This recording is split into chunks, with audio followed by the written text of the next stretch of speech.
একটি যুগের অবসান, একটি দীর্ঘ সংঘাতের নাটকীয় সমাপ্তি। ইরানের সর্বোচ্চ ধর্মীয় নেতা আয়াতুল্লাহ আলী খামেনি আর নেই। বিশ্ব রাজনীতিতে এই মুহূর্তের সবচেয়ে বড় খবর এটি।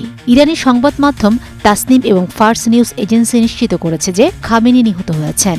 আল জাজিরার বরাতে পাওয়া এই খবর এখন সারা বিশ্বে টালমাটাল পরিস্থিতি সৃষ্টি করেছে। শনিবার খামেনি প্রাসাদে লক্ষ্য করে চালানো যুক্তরাষ্ট্র ও ইসরায়েলের যৌথ হামলায় ধ্বংসস্তূপে পরিণত হয়েছে তার ক্ষমতার কেন্দ্রবিন্দু। ইসরায়েলি প্রধানমন্ত্রী বেনিয়ামিন নেতানিয়াহুর পর এবার খোদ মার্কিন প্রেসিডেন্ট ডোনাল্ড ট্রাম্প নিশ্চিত করলেন এই খবর। বাংলাদেশ সময় রোববার মধ্যরাতে নিজের সোশ্যাল মিডিয়া প্ল্যাটফর্ম ট্রুথ সোশ্যালে একটি বিস্ফোরক পোস্ট করেন ট্রাম্প। তিনি সেখানে খামেনিকে ইতিহাসের সবচেয়ে নিষ্ঠুর ব্যক্তি হিসেবে অভিহিত করেছেন। ট্রাম্প লিখেছেন, খামেনি মারা গেছেন, এটি শুধু ইরানের মানুষের জন্যই নয়, বরং সেই সব মার্কিনী এবং বিশ্বের বিভিন্ন দেশের মানুষের জন্য একাঙ্ক্ষিত বিচার, যাদের খামেনি এবং তার রক্তপিপাসু বাহিনী হত্যা কিংবা পঙ্গু করে দিয়েছিল।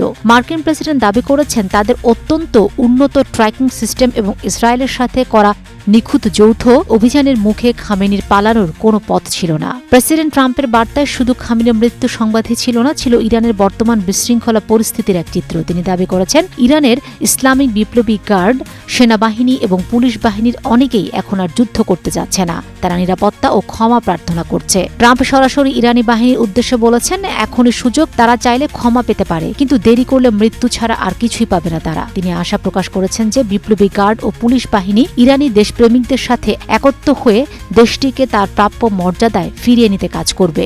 মাত্র একদিনের ব্যবধানে খামেনির মৃত্যু এবং ভয়াবহ বিমান হামলায় ইরান এখন বিধ্বস্ত। তবে এখানে শেষ নয়। ট্রাম্প পরিষ্কার করে দিয়েছেন, মধ্যপ্রাচ্যের শান্তি প্রতিষ্ঠা না হওয়া পর্যন্ত এই নিখুঁত এবং ভারী বিমান হামলা পুরো সপ্তাহ জুড়ে বা প্রয়োজন মতো বিরামহীনভাবে চলতে থাকবে। খামেনির মৃত্যু কি মধ্যপ্রাচ্যের শান্তির নতুন পথ খুলবে, নাকি এই অঞ্চলটি আরও দীর্ঘস্থায়ী যুদ্ধের দিকে ধাবিত হবে?